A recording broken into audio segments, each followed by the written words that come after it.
Morning বন্ধুরা, welcome back to my channel Rinki's lifestyle. তোমরা সবাই কেমন আছো? আশা করি ভালো আছো, আমিও ভালো আছি। আর আমার ভালো থাকার গল্প তো তোমরা সবাই জানোই, এভাবেই আমি চলছি। আর সত্যি কথা বলতে ওর শরীর সেভাবে খুব ভালো নেই, আমি যার জন্য দুদিন ভিডিও করতেও পারিনি। ওর শরীর সত্যিই খুব খারাপ, দেখো এই যে কথা বলতেও পারছে না, একটু ভালো নেই। আমি তো কথা কি বলবো, এখন কথা বলতে গেলে কেন মন তো আটকে যায়, কেন প্রচন্ড কষ্ট হয়, কথা বলতে গেলেও কষ্ট হচ্ছে। আর চোখ মুখটাও শুকিয়ে যাচ্ছে দিন দিন। আমার জ্বর আসছে একবার, জ্বরে এত ক্লান্ত, এত দুর্বল, ছটফট ছটফট করতে থাকে, জ্বরটাই এত ছটফট দাঁড়াও, করতে থাকে। আমি আবার তোমাকে ঘুরিয়ে ক্যামেরা পিঠে দিচ্ছি। বেড চুল তো দাঁড়াও, ভরে ওকে আমি গেছে। একটু ঘুরিয়ে ক্যামেরাটা দিচ্ছি, কারণ ও এরকম ভাবে এতটা কষ্ট হয়, দেখো সেটাই তো, চোখ মুখটা ওর সেটাই কেমন আমার ঢুকে গেছে, জানা খাওয়া ছিল দাওয়া না। করতে পারছে না ঠিকঠাক করে। মুখের মধ্যে ঘা, পুরো ঘা মুখের মধ্যে, আর করতে পারছি না। এই জ্বরটা আবার সাইডগুলো ফেটে গেছে। যারা যারা আমাদের বাড়িতে হ্যাঁ, এসেছে তারা তারা সবাই দেখে গেছে যে ওর শরীরের পজিশনটা কি, সবাই জানে। ও মা গো, তারা দেখে গিয়ে চোখের জল ফেলে গেছে, আর শুধু ফোন করে করে তারা জিজ্ঞেস করে ওর কথাগুলো, যে যা দেখে এসেছি আর কিছু পরিস্থিতি আমার নেই। এই কষ্ট আমি সহ্য করতে পারি না বাবা।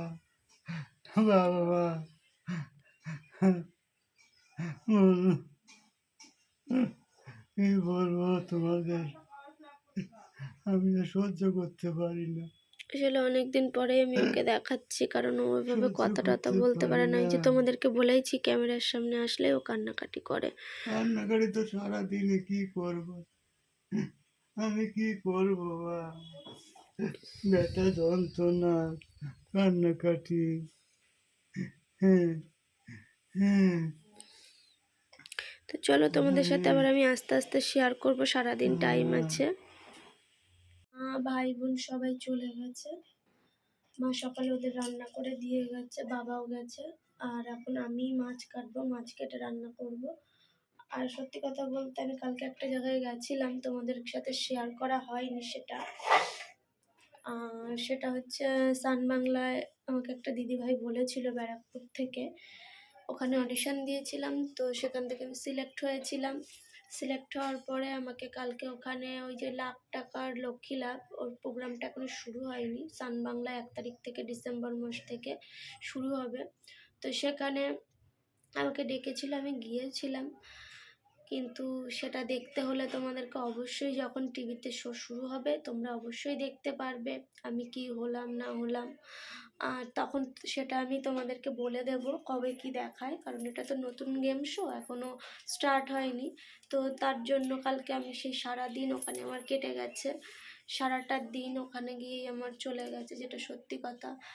গেছিলাম যে যদি এভাবে হয় একটু, মানে আমার তো সুবিধা। তো সত্যি কথা বলতে আমার তো টাকার দরকার।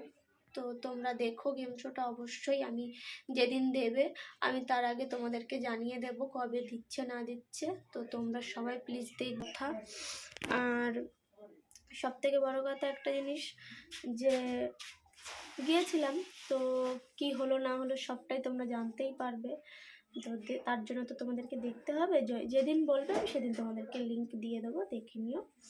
আর দেখো মাছ আমি কাটবো, মা কি মাছ রেখে গেছে চলো দেখাই। এই দেখো বাটা মাছ রেখেছে, এই বাটা মাছগুলো এখন কাটবো আমি। এই মাছগুলো কাটতে অনেকটা টাইম লেগে যাবে। আর সকালবেলায় মা ভাইকে, বোনকে আর বাবাকে এই মাছের ঝোল আর ভাত আর উচ্ছে দিয়ে আলু দিয়ে ভাজা করে দিয়ে গেছে। আর এখানে যে বাসন টাসনগুলো রয়েছে, তা আমি পটল দিয়ে আলু দিয়ে তরকারি করব। তো চলো আগে আমি কাটাকুটিগুলো করে নিই, দেখতে থাকো। দেখো আমি আগে পটলগুলো কেটে নিচ্ছি, পটলগুলো কেটে নিয়ে তারপরে মাছ কাটবো। না হলে কী হবে, মানে মানে পটলগুলো কেটে নিলেই ভালো হবে, মাছগুলো তো অনেকগুলো মাছ, কাটতেও টাইম লাগবে। তার জন্য আমি আগে পটলগুলো কেটে নেবো। আর আজকে তোমাদেরকে আমি দেখাবো আমি কীভাবে পটল দিয়ে আলু দিয়ে পাতলা করে ঝোল করি। অবশ্যই আমি চেষ্টা করবো আজকে দেখানোর। সব দিন হচ্ছে কি আমার হয় না, কারণ আমাকে রান্না করতে করতে না ওর কাছে যেতে হয়, ওকে এপাশ ওপাশ করতে। তখন আর কি হয় যে মনে হয় কি না মাছের ঝোলটা করে নিই, পরে আবার দেখাবো, কারণ ওর শরীরটা তো একদমই ভালো না। তোমরা দেখছো চোখ মুখ পুরো একদম ঢুকে গেছে চোখের, মানে চোখ মুখ তো তাকানো যাচ্ছে না ওর দিকে, খুব কষ্ট পাচ্ছে বেচারা, এটা সত্যি কথা। তো কালকে আমি বললামই তোমাদের যে আমি ওখানে গেছিলাম, ওই সেটের সবাই সত্যি খুব ভালো, মানে মানে এতটাই ভালো বলে বোঝানো যাবে না। প্রত্যেকটা মানুষ কেউ খাইয়ে দিচ্ছে। আসলে ওখানে আমি তো অনেক সকালে আমরা গেছি, 7টার মধ্যে ওখানে পৌঁছাতে হয়েছে। আর আমাকে 3:30 মানে 3:17 যখন বাজে আমি উঠে গেছি, উঠে ওকে পরিষ্কার করে নিজের আর রেডি টেডি হয়ে তারপরে বেরোতে হয়েছে। তো যাই হোক 7টার মধ্যে ওখানে আমি পৌঁছেছি। তো পৌঁছানোর পরে ওখান থেকে ওনারা আমাদেরকে টিফিন দিয়েছিল, সকালে ব্রেকফাস্ট করতে দিয়েছিল। আমি, আমার দিদির মেয়ে আর আমার মেয়ে গেছিলো। আমার বাবা মা যেতে পারেনি। আমার বাবা মা যদি যায় ওকে কে দেখবে, সেই জন্য যেতে পারেনি। আর ভাই বোন তো বাড়ি থাকে না, তোমরা জানো সবাই। কিন্তু যাই হোক খুব মজা করেছি, মজা করে খেলেছি, এটাই হচ্ছে কথা। মানে ওখানে খুব মজা হয়েছে আর কি, এটাই। মানে আমি ভাবতে পারিনি যে আমি যাবো এরকম, কিন্তু আমি গেছি। আমার এটাই হচ্ছে সবথেকে বড় পাওয়া। তোমরা দেখো, অবশ্যই ভালো লাগবে আশা করি তোমাদের। কি হলো না হলো অবশ্যই তোমরা দেখো, তোমরাও আনন্দ পাবে। খুব ভালো লেগেছে আমার ওখানে, সত্যিই বলছি। আর সত্যি কথা বলতে এগুলো কেটে ফেটে নিয়ে ধুয়ে নিই, মাছগুলোও কাটবো, তার মধ্যে ওকে এনশিওর করে একটু খাইয়ে দিয়ে আসবো। তো তোমরা আমার সাথে থাকো, পাশে থাকো। আর আমি তো কথা বলছি, আমি তো কি জানো তো খুব বকবক করি। আমি এমনিতে বকবক করতেও ভালোবাসি, আর সবার সাথে গল্প করতেও খুব ভালোবাসি। আমার ভালো লাগে সবার সাথে কথা বলবো, বকবক করবো। আসলে নিজের মনে এতটা কষ্ট কাউকে বুঝতে দিতে চাই না। কিন্তু অনেক সময় কী হয়, যখন হচ্ছে একা থাকি না, খুব খুব কষ্ট হয় যে আমি জীবনে কী হলো, কী করলাম, এরকমভাবে কেন হলো, না হলেও পারতো। এটা তো স্বাভাবিক, সবার জীবনেই থাকবে। তার মধ্যেও নিজেকে আমি খুশি রাখার চেষ্টা করি, সত্যিই বলছি। সারাদিন আমি ওর পাশে থাকি, বসে খাওয়ানো, কী বলবো, পটি পরিষ্কার করানো, ইউরিন পরিষ্কার করানো, প্যাম্পার্স পাল্টানো, সারাক্ষণ আমি এগুলো করি। মানে কী বলবো, স্নান করানো। কিন্তু তার মধ্যেও নিজেকে একটু খুশি রাখার চেষ্টা করি। তোমাদের সাথে বকবক করি, দিদির সাথে বকবক করি, এটাই করি। আর অনেক সময় বলি মন খারাপ হয়, তাও কিচ্ছু করার নেই। জীবন তো এটাই, হাসি কান্না এগুলো নিয়েই চলতে হবে। তো আমিও চলি সেরকমভাবেই। যা হওয়ার হয়ে গেছে, সামনের দিকে এগোতে হবে। আর সত্যি কথা বলতে তোমরা সবাই পাশে আছো, আমার কোনো ভয় নেই। আমি মনে করি না আমি পারবোই, সব কিছু হবে। তো সবাই প্লিজ আমাকে একটু সাপোর্ট করো, এটাই হচ্ছে বলার। যে যতটা আর কি আমি এখান থেকে কিছু ইনকাম করতে পারবো, ততটাই হচ্ছে গিয়ে ওর জন্য ভালো, আমার মেয়ের জন্য ভালো। আমি নিজে জানোই তো তোমরা যে ওর পিছনে কত টাকা করে খরচা মাসকে। তো সেটাই আমি বলার, যে তোমরা সবাই একটু আমাকে সাপোর্ট করো, আমার ভিডিওগুলো একটু দেখো, এটাই তোমাদেরকে বলবো। তো চলো আমি আবার পরে কথা বলছি। এগুলো কেটে ফেটে ধুয়ে সব রেডি করে নিই। আর আজকে তোমাদেরকে বললাম যে আমি মাছের ঝোলের রেসিপিটা অবশ্যই শেয়ার করবো তোমাদের সাথে। এই দেখো কি করছে, দেখো ওর আজকে লুচি খেতে ইচ্ছা করছে বলে ও আজকে আমাকে আটা মেখে দিয়েছে। আমি বলছি কি তাহলে বেলে দে, নইলে হচ্ছে আমি একা একা কি করব, এক হাতে কত দিকে করব, তাই ও আবার লুচি বেলে দিচ্ছে। ভালো হচ্ছে, তুলে দাও, আর কিছু করতে হবে না। ও আটা মেখে নিজে নিজে আমাকে বেলে দিচ্ছে, পারে না, প্রথম করছে। বেলনি নিচে রেখেছো কেন, নোংরা লেগে যাচ্ছে তো, দাও আমার কাছে, দাও দাও দাও আমার কাছে দাও। তো চলো ভাজি, তারপরে তোমাদেরকে দেখাচ্ছি। ওর খুব খেতে ইচ্ছা করছিল, তাই আমাকে বললো। আমি বললাম ঠিক আছে, একটু মেখে টেকে বেলে দাও, তাহলে আমি করে দিচ্ছি। আর এখনও মাছের ঝোলে বসাইনি, তোমাদের সাথে শেয়ার করব। দেখো যে মেয়ে লুচি বানিয়েছে, আমি বললাম তুই হচ্ছে চিনি দিয়ে খা, আমি পরে আলু ভাজা করে দেবো, এখন টাইম নেই আমার। হচ্ছে মাছের ঝোলটা বসিয়ে আমাকে আবার জামা কাপড়গুলো কাচতে হবে। বা এটা খেয়ে নাও আজকে চিনি দিয়ে, হ্যাঁ খাও খাও। একটু দই দেবো, দই? আচ্ছা ঠিক আছে। এই দেখো মাছে আমি নুন হলুদ মাখিয়ে নিয়েছি। আর এখানে তো তোমাদের দেখালাম পটল, আলু আর কাঁচা লঙ্কা চিড়ে নিয়েছি। আর এই যে কড়াইতে তেলও বসিয়ে দিয়েছি। তো চলো মাছগুলো ছাড়ি। দেখো মাছগুলো ভাজা হয়ে গেছে আমার। আর এই যে কড়াইতে তেল দিয়ে দিয়েছি, এখন রাঁধুনি ফোড়ন দেব।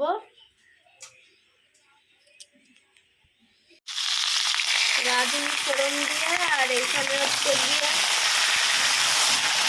আলু আর পটল দিয়ে ভেজে নিচ্ছি ভালো করে। কাঁচা লঙ্কা দিয়ে দিয়েছি চিড়ে।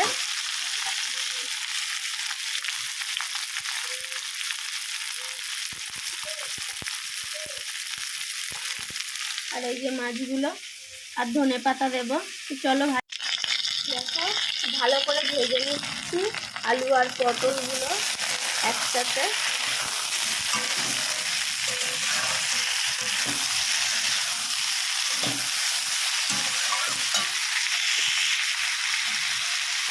আর একটু গোলমরিচ গুঁড়ো করে একটু গোলমরিচের গুঁড়ো দিয়ে দেবো।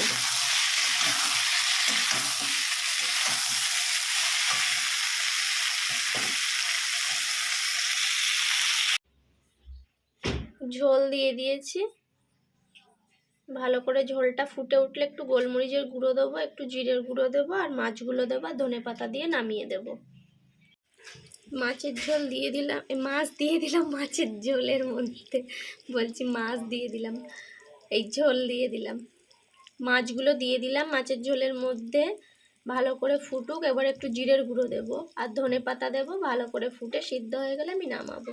দেখো এখানে মেয়ে স্নান করতে যাবে, ও বাবাকে খাইয়ে দিয়েছে, নিজেও খেয়ে নিয়েছে। আর আমার দেখো এখানে কত বাসন টাসন পড়ে রয়েছে, সবগুলো নিয়ে একসাথে আমি স্নান করতে যাব। তার আগে ওকে পরিষ্কার করে নেব। আর এই দেখো রান্নাটা মাছের ঝোলটা করে দিয়ে বাসনগুলো রয়েছে ওগুলো ধোবো। তার মধ্যে আমি কেচে নিয়েছি আর মেয়ে স্নান করে নিয়েছে। ও এখন একটু গফুকে দিতে যাবে, স্নানটা করে ঠরে নিল। আর আমি ঘর বারান্দাগুলো ততক্ষণে ঝাড় ফাড় দিয়ে নিয়েছি। তো চলো বাবা তুমি একটু গফু সোনাকে দিয়ে আসো, ঠিক আছে? তারপরে তোমাকে আমি খেতে দিচ্ছি। আমি ততক্ষণে বাবাকে পরিষ্কার করে নিই, তারপরে একবারে আমি স্নান করবো, করে নেবো। বাবা তাড়াতাড়ি চলে যাও। আর এখানে এই যে তোমাদের দাদা ভাই রয়েছে।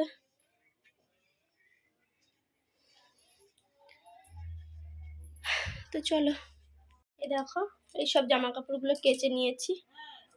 আজকে ওর জামা কাপড় ছিল না, মা সকালে সব ধুয়ে টুয়ে রেখে গেছিলো। যাও তুমি চলে যাও। দেখো বন্ধুরা আমি স্নান টান করে নিয়েছি, ওকে পরিষ্কার টরিষ্কার করে নিয়েছি।